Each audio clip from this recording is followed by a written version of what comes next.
The views on a Breath of Fresh Air podcast reflects the parties involved, and we encourage you all to use it as a conversational tool that will lead to personal studies of your own. Hallelujah, hallelujah, hallelujah, hallelujah, hallelujah. Welcome to a Breath of Fresh Air podcast. Here with your hosts, Earl Roberts and Nakhaz Gay. As a young person, Christianity can be so foggy, like smoke in the mirrors and so unclear. But we're here to bring you a breath of fresh air.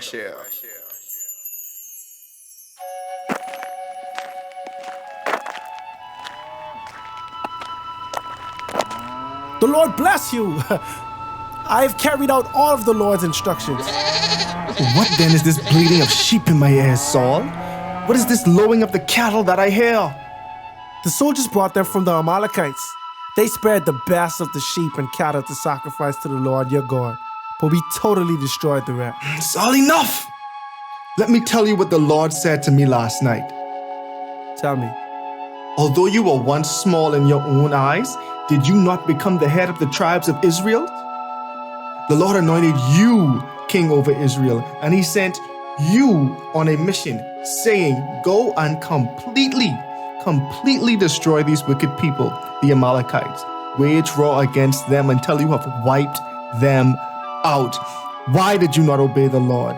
Why did you pounce on the plunder and do the evil in the eyes of the Lord? But I did obey the Lord. I went on the mission the Lord assigned me. I completely destroyed the Amalekites and brought back Agag, their king. The soldiers took the sheep and cattle from the plunder. The best of what was devoted to God in order to sacrifice them to the Lord your God. Saul, does the Lord not delight in burnt offerings and sacrifices as much as obeying the Lord? To obey is better than sacrifice, and to heed is better than the fat of the rams. Because guess what? For rebellion is like the sin of divination, and arrogance like the evil of idolatry.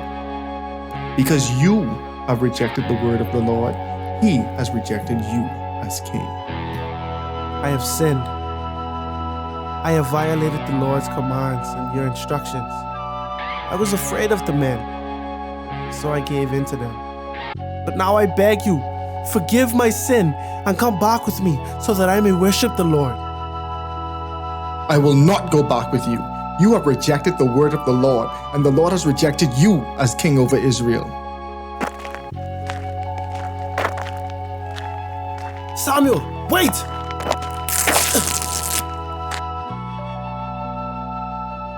The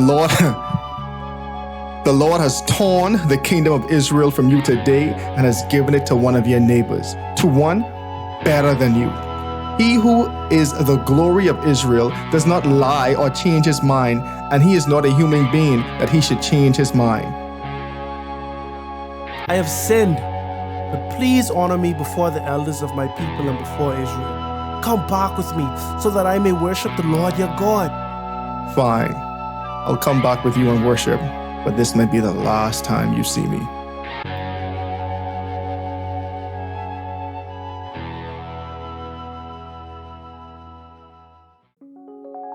In Exodus, we learned of how the Amalekites attacked the Israelites from behind. In Deuteronomy, we see God said, you know what? I am going to blot out the Amalekites for their sins off the face of the earth. Now the time has come, and God has entrusted this feat to Saul and his army. In this episode, we are focusing on 1 Samuel chapter 15. As always, be blessed and enjoy.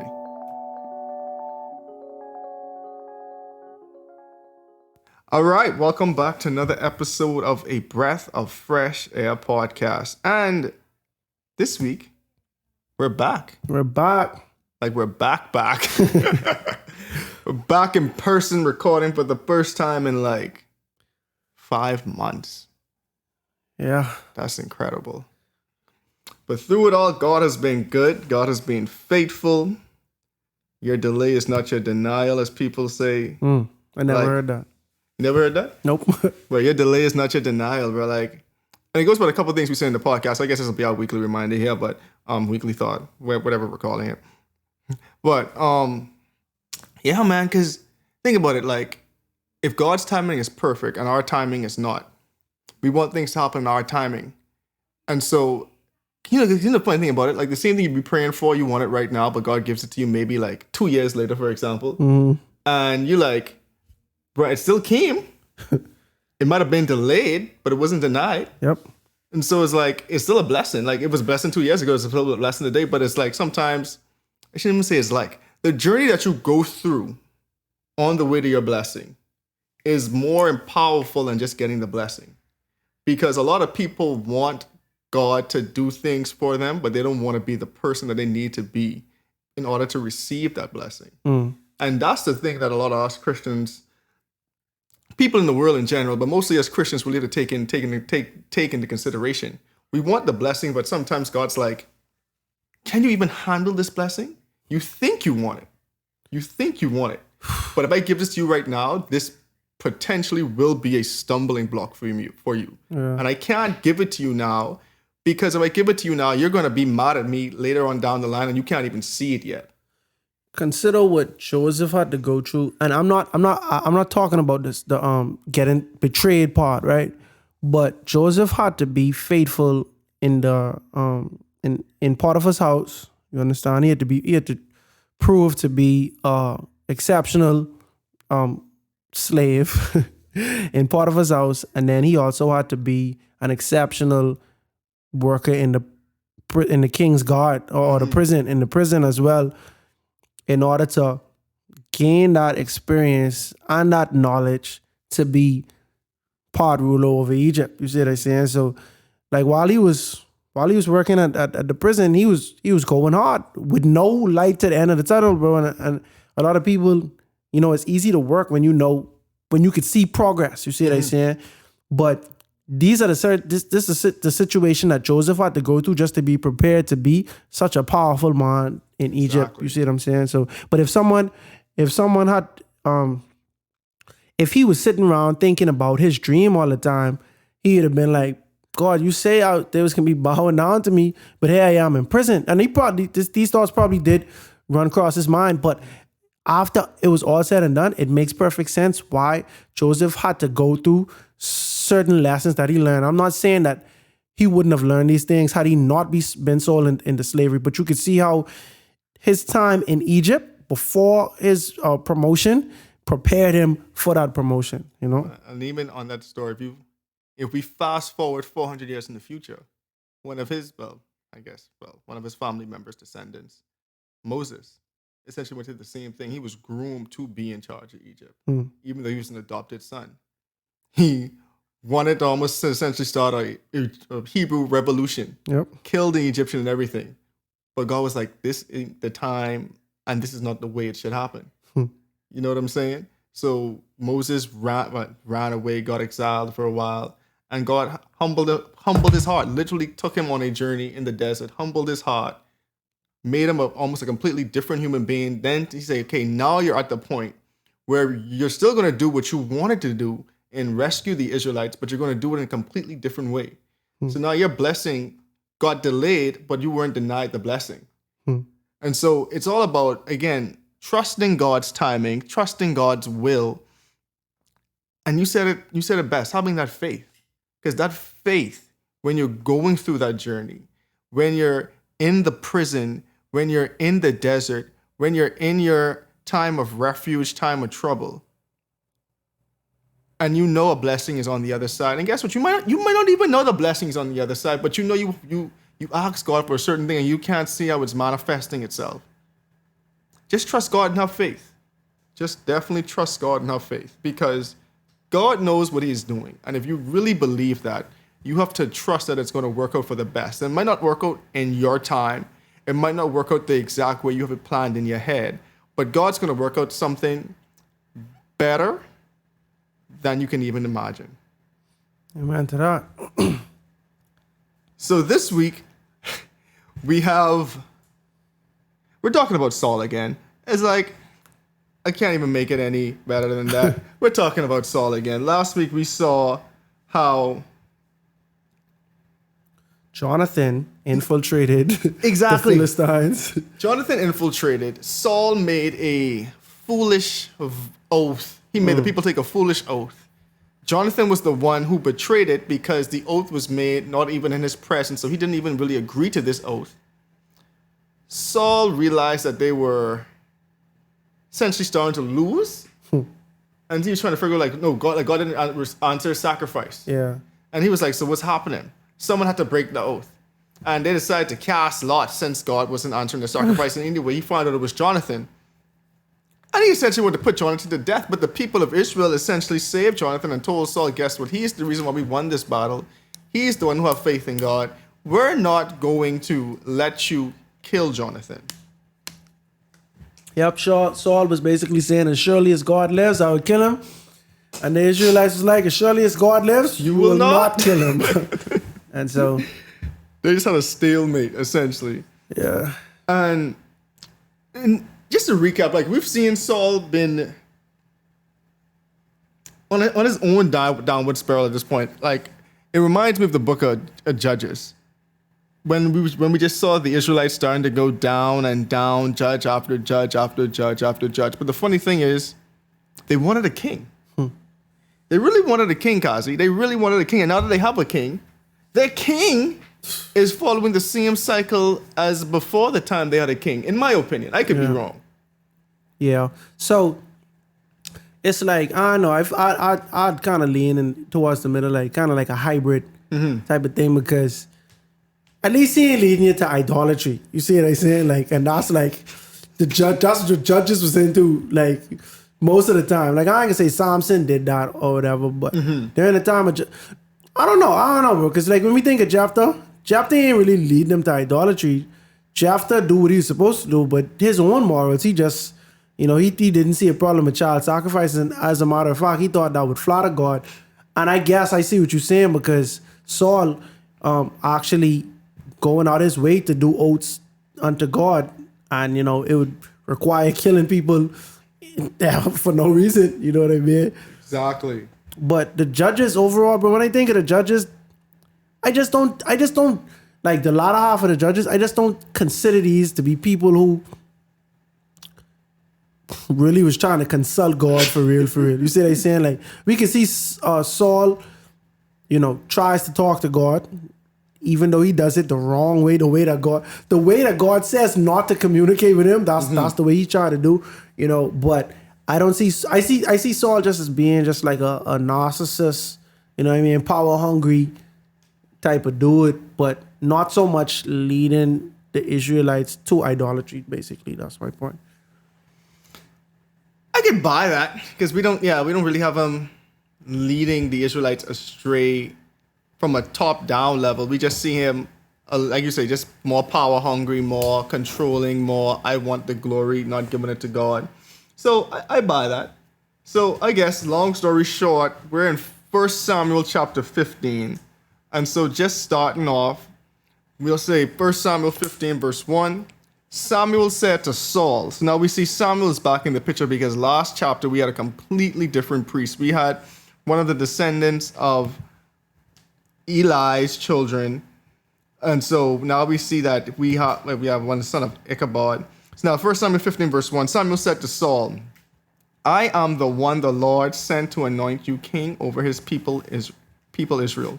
So listen now to the message from the Lord. This is what the Lord Almighty says. I will punish the Amalekites for what they did to Israel when they waylaid them as they came from Egypt. That waylaid. Now go attack the Amalekites and totally destroy all that belongs to them. Do not spare them. Put to death men and women, children and infants, cattle and sheep, camels and donkeys. It seems like God was pretty adamant on destroying everything in the Amalekite camp, right? Exactly. So now, just as the backstory, we go back to Exodus 17, verse 8. We see the Amalekites, I'm reading it now. The Amalekites came and attacked the Israelites in Rephidim. Moses said to Joshua, choose some of our men and go out and fight the Amalekites. Tomorrow I will stand on top of a hill with the staff of God in my hand. So Joshua fought the Amalekites as Moses had ordered, and Moses, Aaron, and Hur went on the top of the hill. As long as Moses held his hands up, the Israelites were winning. But whenever he lowered his hands, the Amalekites were winning. When Moses' hands grew tired, they took the stone and put it under him, and he sat. Aaron and Hur held his hands up on one side and on the other so that the hands remained steady till sunset. So Joshua overcame the Amalekite army with his sword. Then the Lord said to Moses, write this on a scroll as something to be remembered, and make sure that Joshua has it, because I will completely blot out the name of Amalek under heaven. And then there was also a next way. Okay, because there's some places in Deuteronomy too, right? But I'm just finish this while you're pulling that up. Yeah, I got it, but go on. All right. So, and then Moses built an altar, and they called it the Lord's my band. He said, because hands were lifted up against the throne of the Lord will be at war against the Amalekites from generation to generation. All right, so that's the story. That's a famous story that we know about when they were at war. Moses' hands were up. We know that story, right? Now, when we go to Deuteronomy, Moses is about to die, so he's writing his memoir, his notes or whatever, and he's recalling the story, and he's saying, this is Deuteronomy 25 verse 17. Remember what the Amalekites did to you along the way when you came out of Egypt. When you were weary and worn out, they met you on your journey and attacked all who were lagging behind. They had no fear of God. When the Lord your God gives you rest from all the enemies around you in the land he is giving you to possess as an inheritance, you shall blot out the name of Amalek from under heaven. Do not forget. And so what's important now, so now we see in the first instance was in Exodus 17, where we see God telling Moses, you'll write this down and make sure Joshua hear it, because I will completely blot out the name of Amalek under the heaven. Now we've seen in Deuteronomy, which is Moses' final speech, he's making sure he wrote it down, and he's reiterating it to Joshua. A little bit more context here, but guess what? Because now we see then what the Amalekites really did while they had to go to war was because they was attacking the rears. And so God's saying, guess what? Now, I'm coming back, Joshua, you hearing this, we need to deal with Amalekite when we get into the land of Canaan. And so let me tell you when we read this in the pod, I don't know if I said it on the pod or if I just thought of it, but I could not wait to see how this ends. You understand what I'm saying? Because he wanted this resolved. Yeah, because I'm like, I don't hear God talk like this often, where he's saying, yo, remember this. Because truthfully, they could have dealt with that right then and there. You know what I mean? We've seen God deal with people right there. Right then and there, complete. See, because God, when he instructed Joshua and the people who entered the promised land, he's like, yo, completely blot out the name of all of these people. But this right here, this was personal, not really, but this was serious. Mainly because, consider this, God was unknown to a lot of people during the land when the Israelites were living in Egypt for 400 years, right? So they were unknown because people just don't know about God until they know about him or until they come in contact with the Israelites. But the Israelites themselves were worshiping idols in Egypt. And this is proof. I used to say this in our assumption, but I read in the book of Ezekiel where they were talking about it. So this is true. They were worshiping idols while in Egypt, right? And obviously it makes sense because when they left Egypt, they were still worshiping idols. And the first chance they get, Moses go away for 39 days, they worshiping idols. All right. So God, considering that a lot of people just didn't know God and they didn't fear God, God made a grand entrance in Egypt. 10 plagues. And he really put Pharaoh to the test. Pharaoh keeps saying, who is God? No, I won't let y'all people go to worship. And God was like, all right, I can show you who I am, bro. The very things that y'all worship, the Nile River, that's a deity. I can turn it to blood. You understand what I'm saying? And we know the 10 plagues. So these are things that no one has ever seen before. And these were miraculous things. These were things that the people of the city of Jericho remembered 40 plus years later. They trembled in fear. But in real time, as those plagues had just finished, Israel was leaving. Bro, the Red Sea had just been parted. You understand? Exactly. They were leaving Egypt. They were in the wilderness on their voyage. The Amalekites, who have nothing to do with the Egyptians, they was upset because the Israelites just beat the Egyptians so badly, and it wasn't even the Israelites because it wasn't war, it was just completely God. They were upset about that, so they chose to sneak the Israelites. Sneak attack. Sneak attack. They ain't even try to fight them like men or like adults or like honorable people.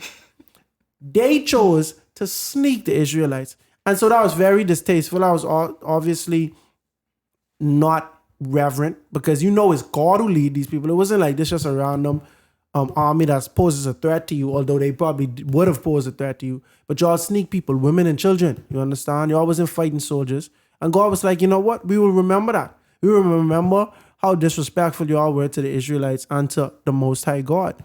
And guess what? We just said God could have destroyed them right then and there. But he chose not to. He chose not to. In the same way, God prophesied to Moses that his descendants would go to a land where they would be enslaved for some time, and then they would come back and destroy the Hittites, all of the ites, The the Jebusites. Yeah. He could have set up Abraham to destroy them right then and there. God could have just destroyed them without a war. But God say, my anger has not been fulfilled or complete yet. So the point I'm making is, if God destroys the evildoers right as they done evil, God would be seen as a merciless God because he gave them no chance to change. God was telling Abraham, bro, y'all gonna have to go to war with the Hittites, the Amalekites, all of these people. But it's 400 years before it even happened. Why God wait 400 years plus another probably 40, 80, however much years until they make it to the promised land for them to actually go to war and destroy these people? And what God mentioned in Deuteronomy, we kind of on a tangent. What God mentioned in Deuteronomy was that when you go into this land, don't think that you're destroying them because of your righteousness. No, you destroying them because of their wickedness. Very wickedness. And we see that continue to happen throughout the Bible. Someone gets destroyed or someone gets conquered. It's not because that the people conquering are righteous. It's because the people who are being conquered are wicked. And so God is saying now, when y'all was and this was the book of Numbers. No, this was Exodus. This before Judges. This before Ruth and Samuel now, right? Hundreds of years of went past. A lot of years. And God was saying, all right, the Amalekites, don't think I forget. They had ample time to and that's so interesting to me. They had ample time to straighten up and fly, right? But they were still enemies of God hundreds of years later, And so this is even proof of God's grace and mercy, because the people who did this, they dead and gone. But if their seed and the seed after that, if they continue to grow and grow in sin, God has to, like, in grace and mercy to the people of God who do right, it is merciful for God to purge the city of the evil that threatens them, And we can see this the generation of people just at war with Israel. And so now, this is all context for us to understand how serious this battle was between the Israelites and the Amalekites. And the last thing I want to point out is that Saul is a person who had already been promised that his kingdom would be taken away.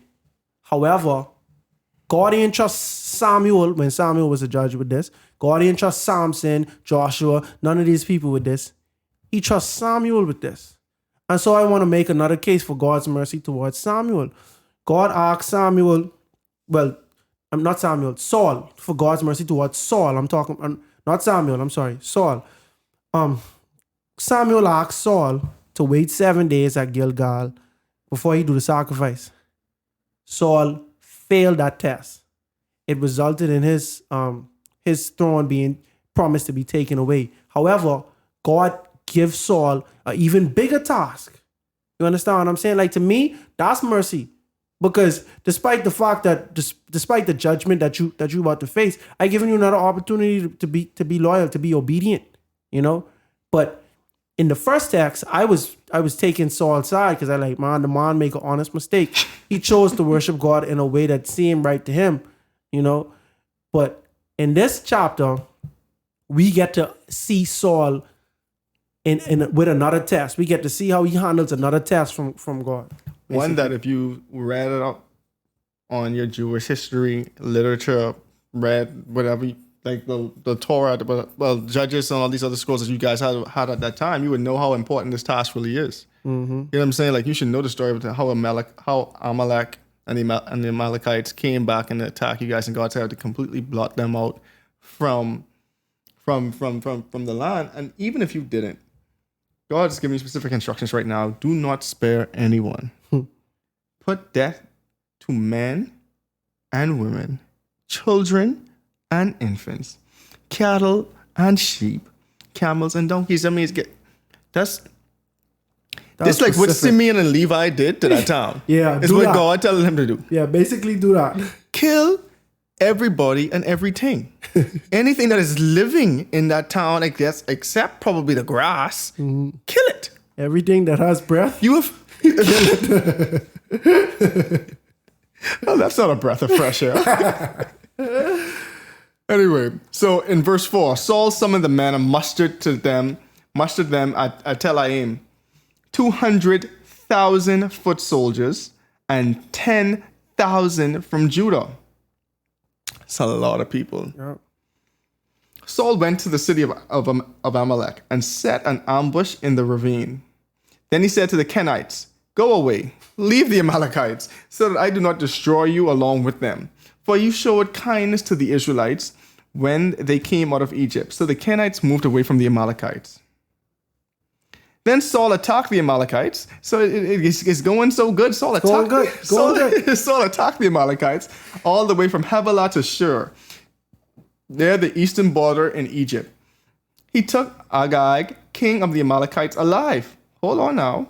He's supposed to be dead. Yep. And all his people he totally destroyed with the sword. But Saul and the army spared Agag and the best of the sheep and cattle and fat calves and lambs. Everything was good. These they were unwilling to destroy completely, but everything that was despised and weak was totally destroyed. So firstly, I can let you take this one. No, but I think it's pretty noble that he tell the Kenites, "Hey, this ain't our beef, bro. If you want to survive, get out of here." Right? Good. The Kenites, they get a blah, as we say. And now we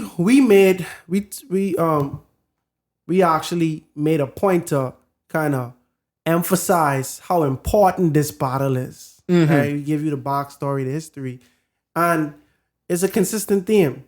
In Exodus, it say completely blot out the name Amalek. In Deuteronomy, we blot out the name Amalek. In Samuel, completely destroy. And so, like with Saul, like let's say in the event that Saul wasn't aware, although in Deuteronomy it does say you're supposed to read out all of the Torah to the king so that they understand, you know what I'm saying? And let's say in the off chance that he did not know, and that's me giving him the benefit of the doubt, Samuel was very distinct in what he was saying. He was saying, "Hey, kill all of the people, kill all the women, the children, the donkeys," like spelling it out for Saul so that you can eliminate human error. I told you, bro, like if you just take everything for face value, hey, kill that. If you see a human, kill it. You understand? Exactly. See a donkey, kill it. You kill all of these things. However, like a Khan, we get into the town where we was supposed to be fighting these people, and y'all want to go shopping. Surely I can't kill this cow, man. No, this a good cow. It's a good piece of ribeye. This a good piece of ribeye. But then consider this though, right, bro? Every time you have to atone for your sins, that's a cow gone. That's one less cow you have, bro. Yeah, but this is a sinful cow now. Because my thing, okay, I get it, right? Yeah. I know we getting this, so we kind of stealing from the thunder of it, right? But it's like, remember when we had a friend, right? And this is when we was doing our Bible study days, right? And we was going through the whole, when God say, "Man, even if it's your family member, you gotta die if you ain't for me." Right? And I didn't make the list for her. Right. She's like, "Bro, you would have to go." I had to get killed one shot. There was no hesitation there. Right. But God specifically say, kill everything. Because think about it now. I get the cow situation, right? But now y'all have no problem killing the babies. I guess y'all say y'all ain't sacrificing them. But y'all say, but this nice cow, I going to keep. And the king, even to me, the king, that's supposed to be the main person who go, bro. Like in any war movie just tactical. You take out the king. But when does that happen? Like, when do they spare the? I mean, we do know that happens because they want to be a trophy. And Yeah, things like that, up them in exile and stuff, but like that's the main objective. I mean, you capture the king, but God say kill everyone. Obviously, God didn't say spare the king. right. Like, what y'all doing? But like you bring up a good point. Like, y'all killing babies and women. Like, we ain't had them say, oh, we take this woman as their wife. And sure, they had at least one pretty lady that was in Amalek, the town or whatever. But it's like y'all sparing the things that serve you. Right? Exactly. So the cow, I equate cow to like maybe having a car or like just some land or some money to today's, like, it's an asset. Only the fat cows. Let's just give them a little bit. So they need to keep the best of the best cows. of the best. So you see a nice cow that's worth some money. You understand what I'm saying? And then that's my thing, bro. Like, whatever you using your cows, like, cause like you accumulate cows, bro. Like, obviously you sacrifice some, but you eat cows as well, right, bro? I don't have to kill my cow if I just get a bunch of free cows from another land, bro. So you can see how it's in their personal selfish ambition and what they would assume to be their best interest to get this cow, bro. This plunder, bro. This spoils of war right now, like, It is spoils of war. completely disregarding that fact that God say, hey, Exactly. we ain't spoiling nothing, bro. Because and one thing that's interesting here, right? Speaking of spoils of war, and granted, I don't have like the context for this right now, so might recant this, but God didn't hold back the silver and gold from them.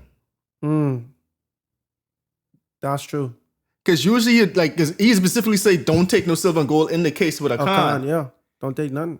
He say, y'all could kill everything. He didn't hold back the actual monetary valuables that they could have, they still could have get. He was like, the people who are living there evil, lay waste to them. They need to be blotted from the earth. Anything that was left, y'all still was going to have their land. Bro, it's like, dog, we have read the Torah, right? And not even Torah, the book of Joshua, right? So you know what happened with Achan. You see how that ended when God literally say this thing, bro, and somebody disobeyed. But I just like, bro, how do y'all not understand the severity of this task? This particular task, bro, like with Achan, like that was a severe task too. But bro, we was waiting for this rematch. You understand what I'm saying? God make it a point to say, bro, this will happen, bro. And he trusts you with it. But I'm just like, bro, why he ain't trust this quote unquote king was supposed to be coming who after his own heart, but on the way. You know how much kings it is in the Old Testament, bro? It could have been any one of them, bro. And that's the next thing too is I'm like, he could just tell Joshua, when you go back and be reading this to you, go deal with Amalek. Real talk. Because Joshua would handle that one shot. Real talk. Joshua was doing that. Right? Hands down, no questions asked. He probably couldn't have told Samson. If ain't no pretty girls over there, bro, he ain't even good over Samson would have spared him. For sure. Unless they screw him over in some type of way, then they gotta feel his wrath, bro, for sure, But my thing is, bro, is so many other people that could have had this task, and it's just me reading without context because I don't know what the Amalekites was like during those times, you feel me? But I'm just saying, there's so much time passed. If you just wanted them completely gone, you could have do that at any era. It don't matter what they was really like, right? And like in terms of like population is what I'm talking about. But he chose to give this to Saul, and I see this as being merciful because they already say how long Saul reigned in like 2 chapters. 2 chapters ago, they say how long his reign was. You see what I'm saying? I think his reign was like 47 years or something like that, right? More than 30 years, I'd say. But we see Saul from chapter to chapter, it's a new story with Saul. And like, bro, if early on in your reign, you are promised that you ain't gonna have no descendants on this chair, another king gonna upstage you, right? Why this taking so long? You see what I'm saying? And so the point I'm trying to make is, when God telling you your punishment, that ain't just to inform you of your fate, bro. This giving you a chance to correct it.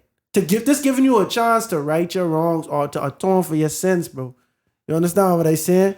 Like, at least in your heart. In your heart, bro, like, this is a chance to correct your heart, you know. Because like even to your point, when you're met with some type of punishment, you have two choices. You could double down your actions, or you could be sorrowful and repent for your actions. Like you wrong someone, they handing out, you getting sentenced to jail for something you do.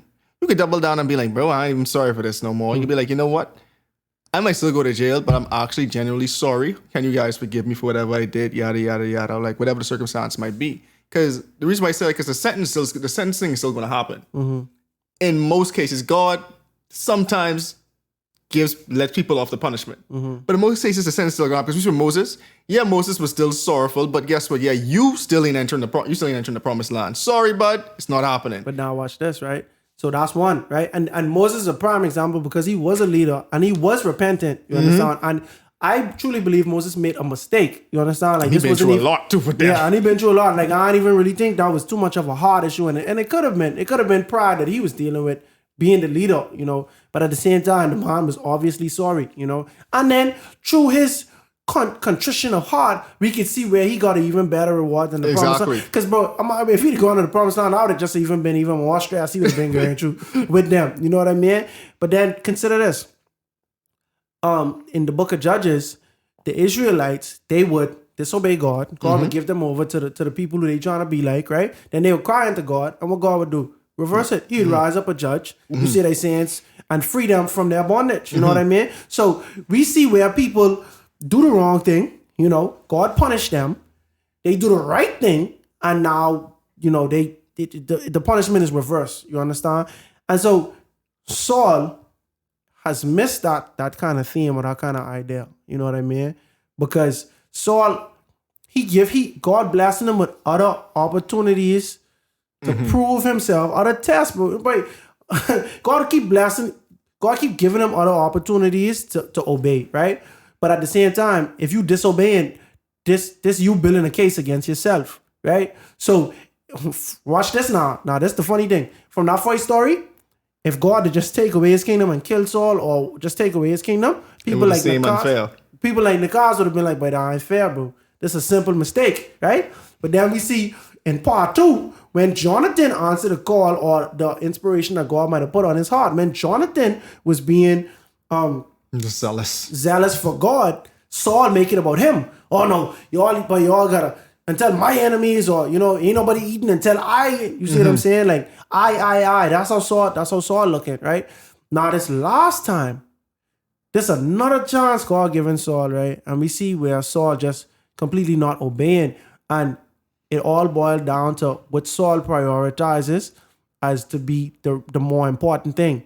So if Saul seeing the king or these good cattle, he allowing it because like to Saul, shoot, this is some good cattle. You know what I mean? Like this is some pretty good cattle. We ain't gonna just let that go to waste. Exactly. You know? Surely the Lord didn't want me to kill this cattle. No, and that's God's creation too.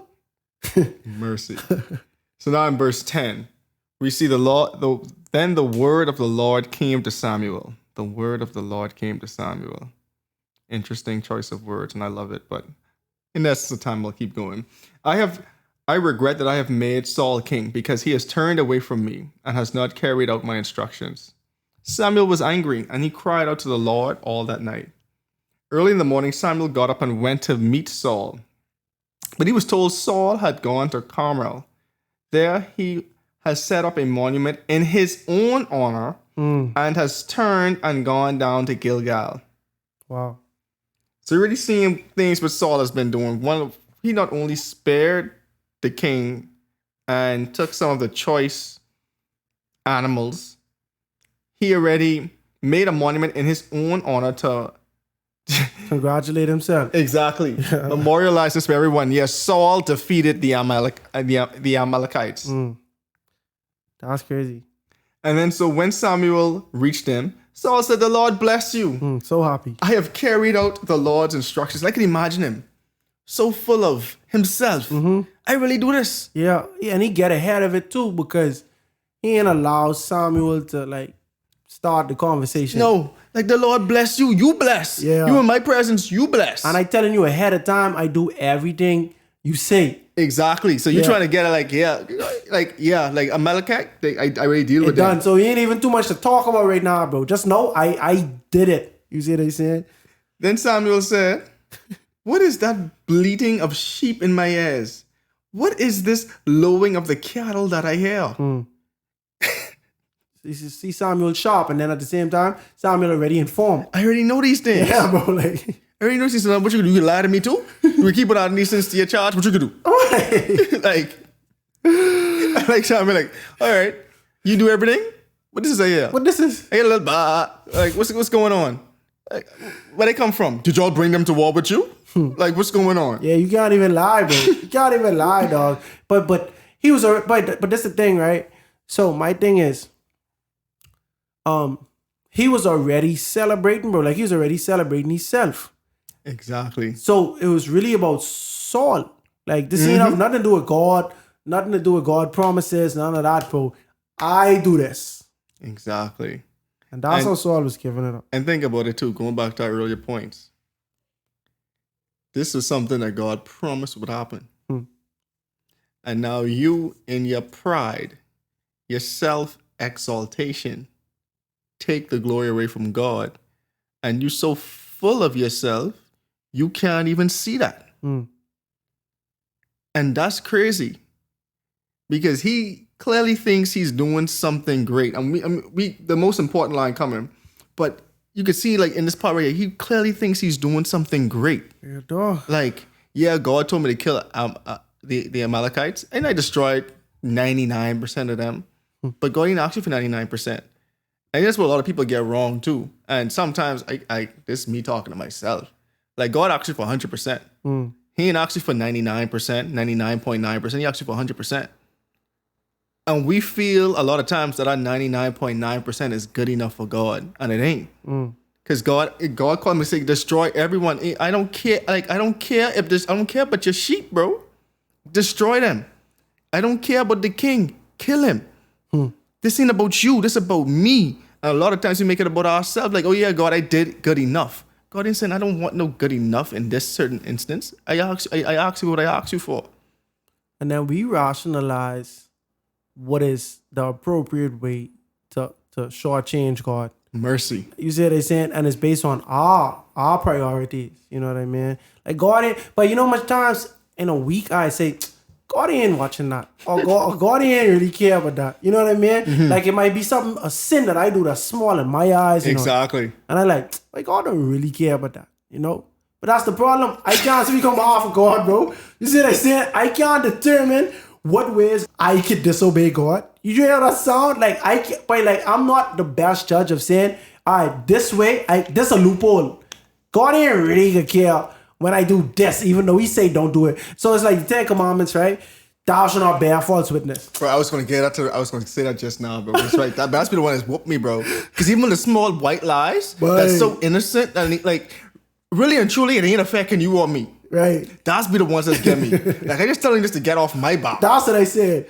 Somebody tried to book me for a show, and I really just did not want to do it. To me, I wish I could have told them, bro, dog, we could do too much just to even get this to happen. You see what I'm saying? So I tell them I'm not available.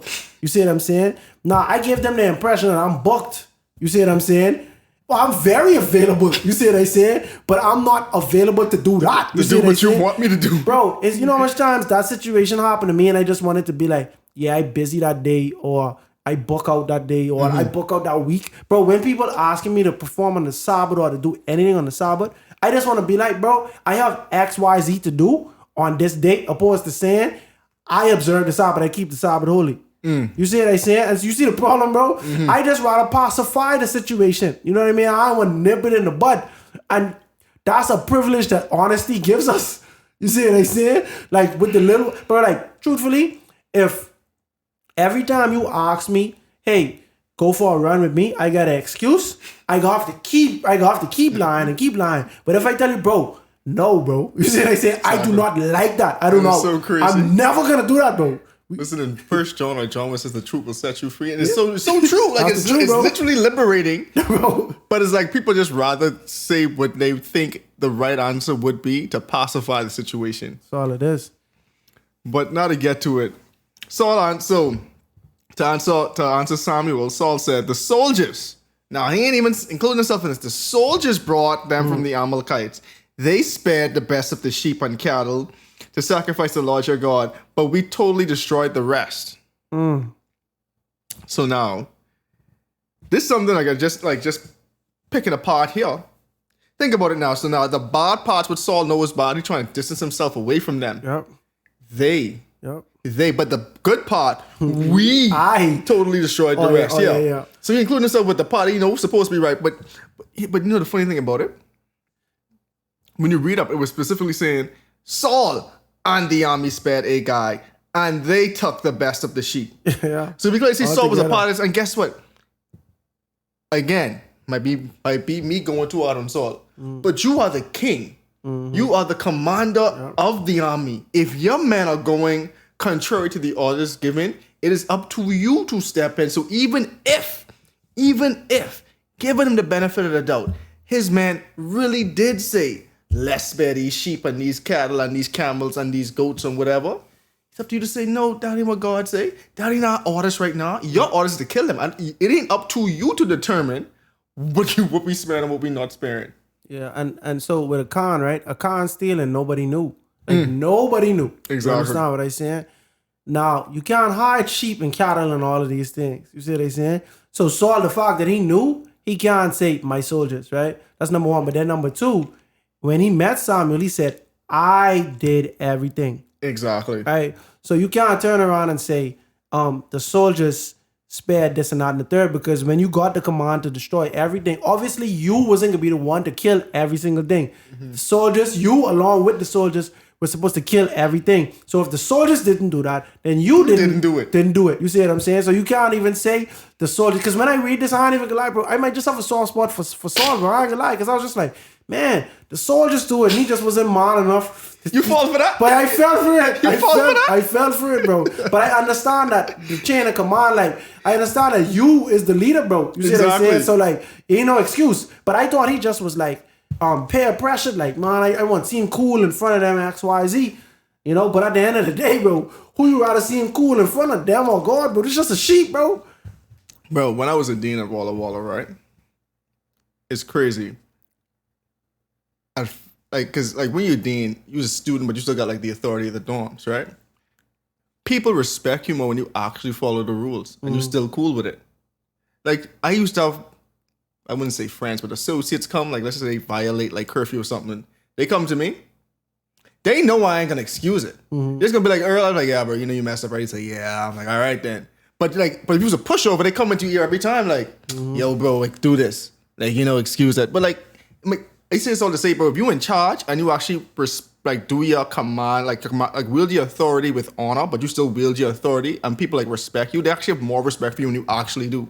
Because now they see you disobeying the word of God, and you already did it before, and now you're doing it again. So now, even if to your point they did do it, you know what I mean? So you already put yourself in this predicament to be someone who compromised and wasn't standing up for God's word. Yep. And so they had the confidence to disobey God's word because you don't obey God's word. You know what I mean? Like when you know which. No, I ain't even gonna get sticky like that. I was gonna say, which parent allowed this or that. Oh, you know what I mean? But certain things you could get away with, or certain things people are more lenient with. But like teachers, right? Some teachers, bro, ain't no talking in their class, bro. You understand? Ain't no laughing in their class. Like, which teachers allow what. And these people's confident enough to say, well, I taking this, I taking that. Exactly. You see what I'm saying? So yeah, bro, it ain't they. It's you, Saul. It have to be you. Exactly. And we see Samuel was like, enough of this. Let me tell you what the Lord said to me last night. Saul said, tell me. Samuel said, although you were once small in your own eyes, did not become the head. Did you not become the head of the tribes of Israel? The Lord anointed you king over Israel. And he sent you on a mission saying, go and completely destroy those wicked people, the Amalekites. Wage war against them until you have wiped them out. Why did you not obey the Lord? Why did you pounce on the plunder and do evil in the eyes of the Lord? But I did obey the Lord, Saul said. I went on the mission the Lord assigned me, and I completely destroyed the Amalekites, and I brought back Agag, their king. Snitching on himself, bro. He didn't even understand what he doing, bro.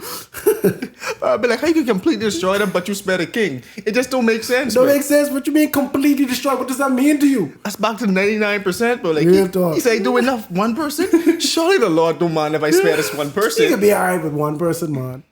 The soldiers took the sheep and the cattle from the plunder, the best of what was devoted to God, in order to sacrifice them to the Lord your God at Gilgal. And just going back to the trial to justify it. Let me tell you what I think would pacify the situation.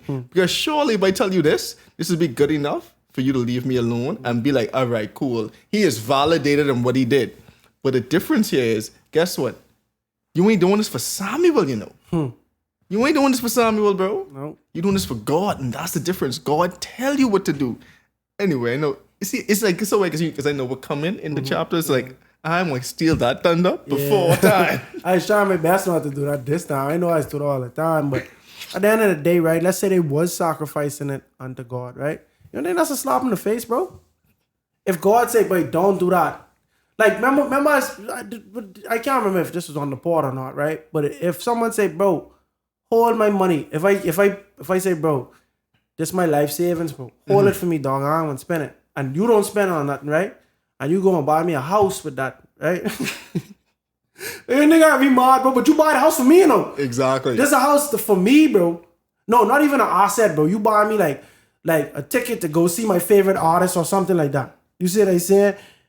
I would be so mad at you because I'm like, bro, I literally told you not to spend the money. I don't care if you spend it on me. I told you not to spend the money, bro. Exactly. And so that's the scenario that they in now. Let's say even if they did say, hey, we go offer these cattle, this free cattle to offer unto God. When I do my offering, I don't have to waste my cattle. You say, so it's still greed at the end of the day. You know what I mean? If they was doing that, but that's still a slap in the face to God, because God tell you do not do that. God say, kill all of these things. And then to the point too is like, you guys are making God look bad.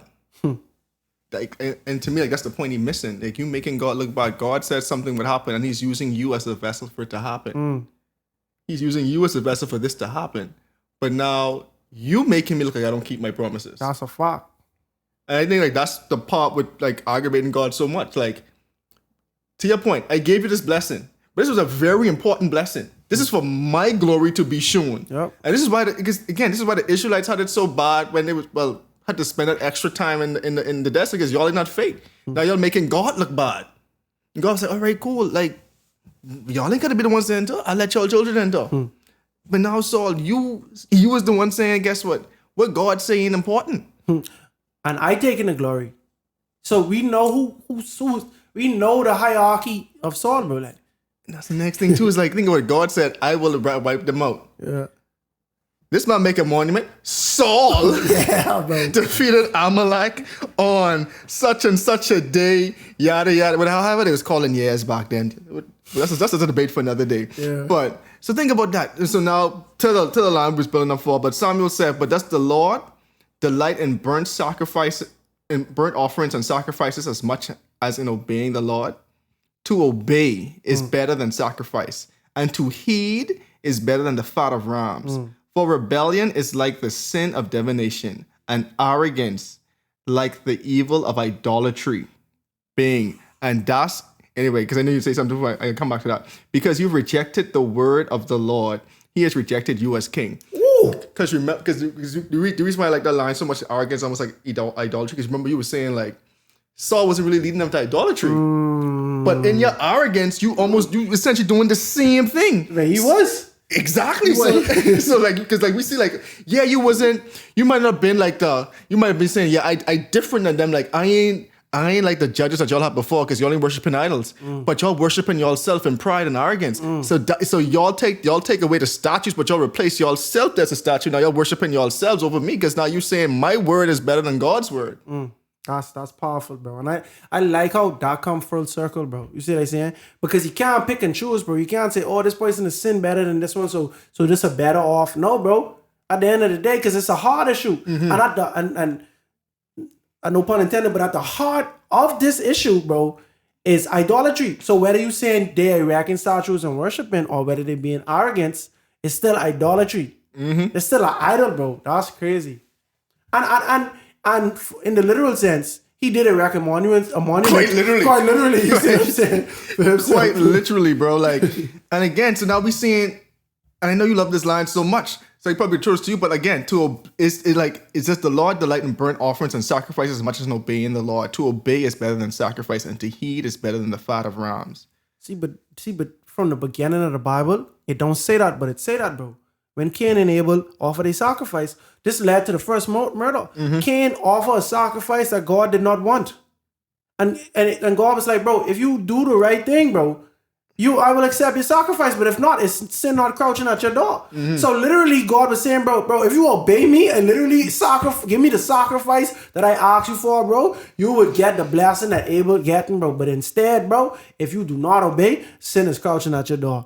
And so from the beginning, bro, obedience is better than sacrifice. This is from Genesis, bro. Like Genesis 4 or 5 or something like that, bro. The way my parents and like people used to teach me the story of Cain and Abel was that they say, Cain gave the best of the fruits and stuff like that, but God didn't accept it. The Bible don't just come out and say he gave choice fruits or whatever, but they say he gave like plants or whatever, right? But they don't say the condition of the plant. So it's up for debate. Some people believe that he didn't give the best of the best. That's why God didn't accept it. But at the end of the day, God did not. I believe that it's because it was not a lamb, and without no shedding of blood, there's no remission of sins, right? That to me, that theme is consistent in the Bible, before and after the Mosaic law.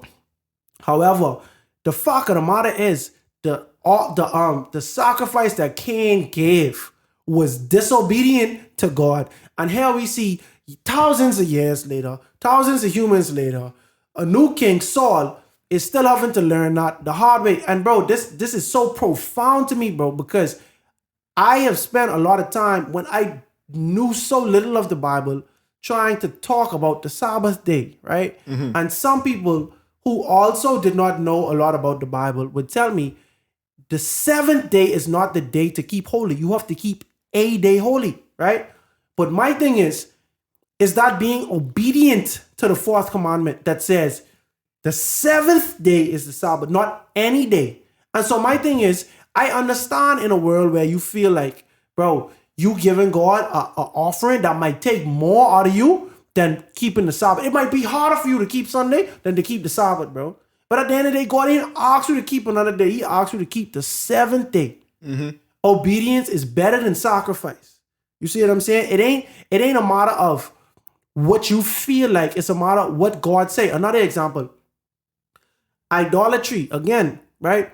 We have some people in multiple religions, including Christianity, that believe we can erect a statue of what is believed to be Jesus or the mother of Jesus or the brother or the friend or the disciple, right? And y'all kissing this statue, right? Y'all bowing down to the statue. Y'all praying to the statue, bro. Quite literally, bro. Y'all praying to these saints and y'all trying to have a dialogue with the saints, but it's really a monologue. Y'all praying to the mother of Jesus, right? Bro, the Bible, bro, the New Testament barely even talk with Mary, bro. She ain't even really no prominent figure in the New Testament, bro. We don't even know when Joseph died, bro. You see what I'm saying? Like, we don't know too much about Mary and her life, bro, to be completely honest, right? But some people use this statue, right, to show reverence the same way you would show reverence to an earthly king and respect and stuff like that. But the Bible says, do not make these images.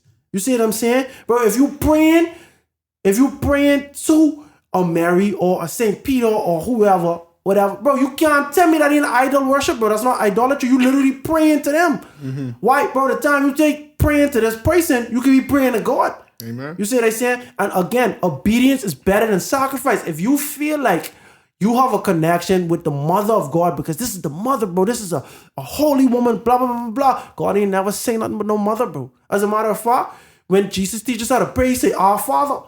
You see what I'm saying? He didn't teach us to talk to his cousin or Enoch or Moses and all of these people, bro. You know how much time that'll take to talk to every saint or every holy person? You know, we can't be picking and choosing. We literally got Jesus, who is our intercessor. Obedience is better than sacrifice, bro. Like, this hit me, bro. It hit me hard because I want to rationalize how I worship God. I want to bend the rules and I want to actually change the way I worship or the way I follow God's law so that it can be more convenient or comfortable to me. You see what I'm saying? And that might be at the expense of obedience. God might say, do X, Y, Z. But I say, I really could do X, Y. You know what I mean? But then I might do A and B or A, B, C, D instead of just doing Z. You see what I'm saying? When God say, I want you to do X, Y, Z, bro. Be obedient to that. You know what I mean? Because at the end of the day, we have to trust that God is infinite in his wisdom, bro. Nakhaz cannot see the reason why they had to kill even the donkey. And something like, because donkeys you don't eat donkeys, bro. Like, this is something you can ride. This transportation. Why do you even have to kill that? But God in his wisdom that is far beyond ours or anyone in the Bible's wisdom saw it being necessary to do that. And so he told them to do that. You see what I'm saying? That's when you got to trust God. You can't rely on Saul, bro. Saul ain't make a good decision yet, bro. You see what I'm saying? Like, from that first war that they gone to with Nakhaz, Saul been a fall off every chapter since then. Exactly. So I just don't get it. But I really loved that verse, bro. And I just read that and it really last year and it really hit me and it really stuck with me. I remember the first time you came across and you was like so passionate about it. I was like, yeah, I can't wait till we get to this point in the pod. Bro, I just feel like every Christian should think about that. Obedience is better than sacrifice. Because if you consider that, bro, that would change a lot of ways where we compromise or where we put words in the Bible. Oh, you need to do this, you need to do that. Like when the Pharisees were saying, oh, you got to fast an extra day or you got to wash hands and all of these. But the Bible don't say these things, bro. You see what they saying? I don't care if you fasting 6 days a week. If the Bible don't say, bro, thou shalt do this or thou shalt not. Bro, obedience is better than sacrifice, bro. Especially when it's a situation where the sacrifice what you're doing is in opposition to the command that you need to obey. You see what I'm saying? So in verse 24, then Saul said to Samuel, I have sinned. I have violated the Lord's command and your instructions. I was afraid of the men, so I gave in to them. So now I beg you, forgive my sin and come back with me, so I may worship the Lord. But Saul said to him, I will not go back with you. You have rejected the word of the Lord, and the Lord has rejected you as king over Israel. So as Samuel turned to leave, Saul caught hold of his hem of his robe and it tore. Samuel said to him, the Lord has torn the kingdom of Israel. Bro. Why Saul sound like a Bahamian man? Just how you tear that? That's just how your kingdom getting tear from you. It's like when them angry people from the island, man. Yeah, dog. The Lord has torn the kingdom of Israel from you today and has given it to one of your neighbors, to one better than you. Just rubbing it in your face. Very real. He who is the glory of Israel does not lie or change his mind. For he is not a human being that he should change his mind. For God is not a man that he should lie. I just always love that. Saul replied, I have sinned, but please honor me before my elders of my people and before Israel. Come back with me so that I may worship the Lord your God. And so he's saying the Lord your God. Why ain't he even saying the Lord our God? Real talk, but you gotta see what he's saying though. He's saying, bro, come with me, because if you don't, that gonna look like I losing my honor. I losing my honor. You see what I'm saying? It's still about him. Yeah, but it really it's is still about him at the end of the day. Because at this point, I feel like Saul already said, but I already damned, bro. Like, I am already, the punishment already set in stone, bro. Ain't nothing I can do. I feel like that's Saul demeanor. And I do think that is true. Like, I feel like, bro, he failed test. Yeah, I'm not saying he's going to hell, but I'm saying that his kingdom is gone, 1,000%. Ain't nothing he can do with that. But he basically saying, bro, Samuel, bro, if you do not come with me right now, the people are gonna realize that I don't have your respect, and then guess what? I'm not gonna have their respect either, you know. And for the sake of Israel, and he's saying all this what I was saying, for the sake of Israel, bro, we need them to at least respect their leader, because everyone could be running wild, even more than it happening now. The days when Israel had no king. Real dog, we can go back to that, unless the person who's better than me just come in and swoop in real quick. So Samuel went back with Saul, and Saul worshipped the Lord. Then Samuel said, bring me Agag, king of the Amalekites. Agag came to him in chains, and he thought, surely the bitterness of death is past. But Samuel said, as your sword has made women childless, so will your mother be childless among women. And Samuel put Agag to death before the Lord at Gilgal. Samuel, they Then made Samuel kill her. Then Samuel left Ramah, but Saul went up to his home in Gibeah of Saul. Until the day Samuel died, he did not go and see Saul again. Though Samuel mourned for him, the Lord regretted that he had made Saul king over Israel. That's sad, bro. That is sad to know. That's how the first king. Going out. He going out bad, bro. But the King James say that Agag said that out loud, right? And that make it even more gangster, bro. Like, Agag come out saying, bro, I know I ain't getting killed no more, bro. Like, I know. See, because think about it, right? They was in whatever town they fight, right? They going out to Gilgal, right? Then from there, they going back somewhere else. I wasn't really paying attention. And so the king was like, but y'all could have killed me long time ago. Before y'all even take me captive. Real dog. So I know y'all just really Playing.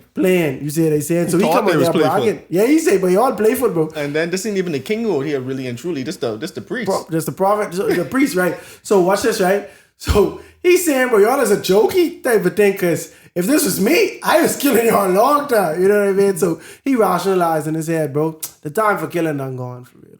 But Samuel looked like he got a good, but he come back for everything today, bro. Like you see what I say? He said, boy, that's how people cry. Just how you made women childless. Yeah, like how you make women childless, bro. Y'all want me to be childless, bro. That's a cold line. That's a boy. That's a cold what? line. Bro, what, bro? Boy, that's a line. I was like, bro. See, and that's the thing. He just I tell you, the mom was in his bag, bro. He just tells Saul, just so you tear my garment, bro, and she could be tear from you, bro. He was mad. He was mad. He was mad, bro. He was mad. Like, I can't even lie, bro, but like that is funny, bro. Like, that is a funny play on words that Samuel was doing. But it's something to say, bro. Like, God regret making him king. And remember, God had regretted creating people. Remember when the flood came around? Like, it's just interesting to me a few times when God actually regret people or regret a specific person in the Bible, bro. Like, you know how bad you gotta do as a human being, bro, for God to regret, bro. Like God, like to me, when someone say regret, that's like saying I wish I didn't do that. You know what I mean? And this God in his infinite wisdom, you know. But at the end of the day, free will. You have free will, man. Because, like, think about it. Like, I like how Samuel said to Saul, too. You remember when you started how humble you was? Remember, we even talked about it. Yeah. We talked about it like, bro, this is the same guy who was hiding from the crowd. Like, he thought he was underqualified. You could see it, bro. Exactly. Yeah. So now you, who God said, guess what? You could be the king. Going back to the discussion we had before, the part about talents, right? The ability is in you. But now, what you going to do when you get this power? And it's so interesting to me because, like, God gives you talents, right? Bro, but the talent very well could be a stumbling block to you, bro. Like, you say they saying, like, but that's free will. That's free will. God could say, bro, I ain't giving you this. And we can see both sides in the Bible where God denies this thing to people. You understand what I'm saying? Because it's a slippery slope, right? But at the same time, we can see where God give this thing to people, considering it's a slippery slope. Saul was not the only person that failed, the only king that failed at his job in Israel. Spoiler alert, there's going to be other kings that do the same, you know. Yep. There's a lot of kings in the Bible, I'll say. But the thing about it is God could have prevented them from having a king. He could have prevented giving it to Saul. But at the end of the day, I can give you free will, bro. It's like Adam and Eve. God could have taken away the possibility of them sinning. But then you would have it's like you would be doing this as a robot. Like, you don't have no option but to serve me. God gives Saul an option to be a successful king. You understand? But he chose to be a proud king, really. Yeah. Me? Yeah. So, I mean, like, it's like, let's even look back at it now. Saul had the option, like you say, he had the free will. And the line you like the most in all of this, to obey is better than sacrifice. And a couple of things we said before in the podcast, I just asked myself, like, how many times am I giving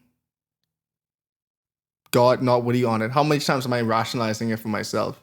Because the 99.9% feels good. And it is very justifiable in our minds. I'm sure we do it all the time. Like, God, I destroyed their city. I killed the men, the women, killed 99% of the animals, the Amalekites. And then I didn't kill their king, but their king still got killed in the end. But God said, guess what? I actually completely blotted them out. And the funny story is, we read on the Bible, we realize the Amalekites weren't completely destroyed until King Hezekiah. So whoever knows what else Saul actually like left behind, because I mean, you see he was lying from the skin of his teeth, and he took the pride. And to me, that pride is the ultimate sin, because I mean, people always like joke and say pride was the first sin because it was called Lucifer to fall. But pride is a serious thing, and here we see pride is equated to idolatry because it's the first idol.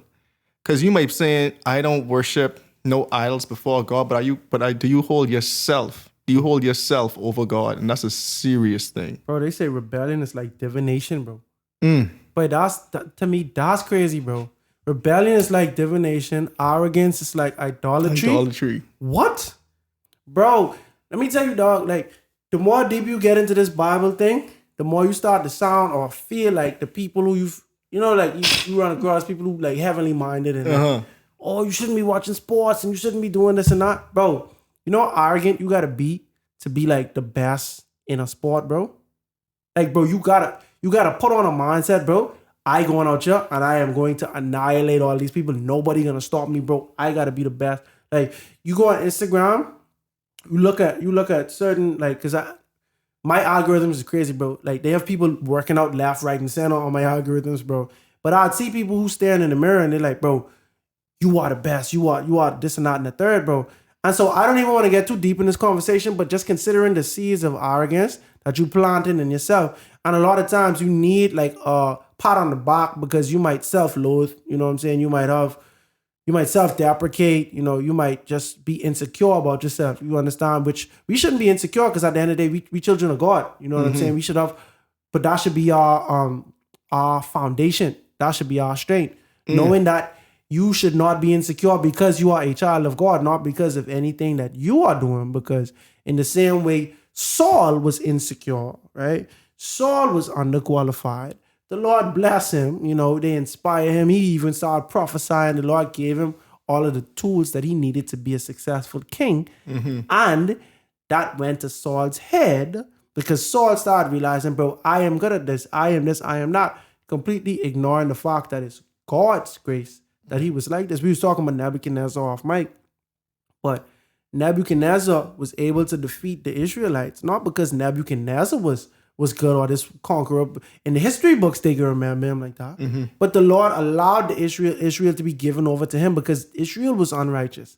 And then when Nebuchadnezzar was at the peak of his arrogance, God humbled him. You understand? Until we realize that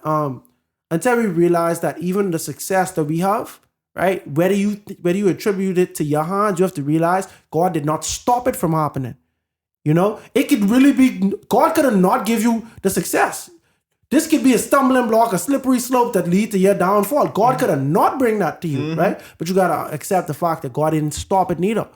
So even if you take pride and say, bro, I do this, I build this, bro, you gotta consider, bro, God didn't stop it from happening, bro. And until you do that, we allow ourselves to be arrogant and to have a higher esteem of ourselves than we actually should have. Bro, ain't nothing in our life that we ain't no blessing, no goodness in our life, bro, that ain't come that God ain't had a part to play in, bro. Everything that we happy about in our life, bro, God allowed it to happen. It ain't had to be that way. And if you look around in society, it's a lot of people that have less than we have. You understand what I'm saying? Like, it's a lot of people that have less than we have. So we don't even have the right to have a big head or to be arrogant based on our accomplishments, bro. Arrogance is like idolatry. It's so crazy because, bro, you could be arrogant for anything, bro. You could be handsome. Bro, something that literally is beyond your control. The way you look. You understand what I'm saying? Like your genetics, like you born being beautiful. You could be arrogant or not. But you ain't do that, bro. You ain't had no choice in that. You understand what I'm saying? Now, granted, some people do cosmetic changes and stuff like that, right? But, bro, the people who You can be arrogant because you can sing good. You understand what I'm saying? Because you born with a gift or a talent. All of these things can bring you arrogance, bro. But you want to say something? Yeah. I was going to say something, but I didn't want to prolong it longer than it had to be, right? But I read this line a couple of weeks ago and saying that even the talents God blesses us with is a test to see if it's going to get to our heads or not. Because it was in relation to David. I know David's so close. That's why I was kind of hesitant about it. But it was like, David used his talents, but he still used them to his downfall when he was trying to go kill such a person we're going to mention in a couple episodes. It was like, because they were like, David was a master swordsman. Yeah. So he used what he was best at to like try to cover up his sins. His talents will end up becoming his downfall at the end of the day too. And other things too, but still. And even with Saul, his talents, again, became a stumbling block. Everything that God blessed him with. Because it's the free will and how you appreciate these gifts, how you utilize these gifts. Because you could use it. Because it's the funny thing, and it's why I have such respect and adoration for God sometimes. Because you've given me something, but it's still my choice on how I could use it. Because the very gifts you give me, I can use against you. And that's something else, man. Like, because personally, bro, Kazi, why would I give my enemy a gun? Right. Why? But God's like, guess what? You have the ability to not do this because you have the choice to not do this. But if you do so happen to choose to do this, that's your choice. And that's insane. Bro, and just go to show how much God trusts us too. You understand? Because I given you this quote unquote gun. This is the metaphor of whatever gift or talent that can be used to hurt me. Because when we sin, we hurt God. You understand? And whatever I give you, you could use this to hurt me. But I still giving it to you because I shown you I trust you not to hurt me. Even though you hurt me over and over again, I trust you to do the right thing. And that's also a characteristic of love. Because God loves us. He don't withhold things against us because of what could happen. You understand? He give all of us an option and the choice to do so, right? Sadly, he gave Saul choice after choice after choice, or test after test after test. But Saul still chose to be arrogant. And just like the Amalekites, Saul, his kingdom or his time will be taken away, not immediately, but after he proves who he really is.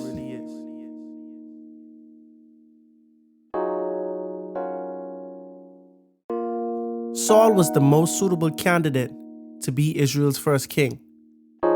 I mean, he had the height, he had the look, and most importantly, he allowed the Holy Spirit to lead him.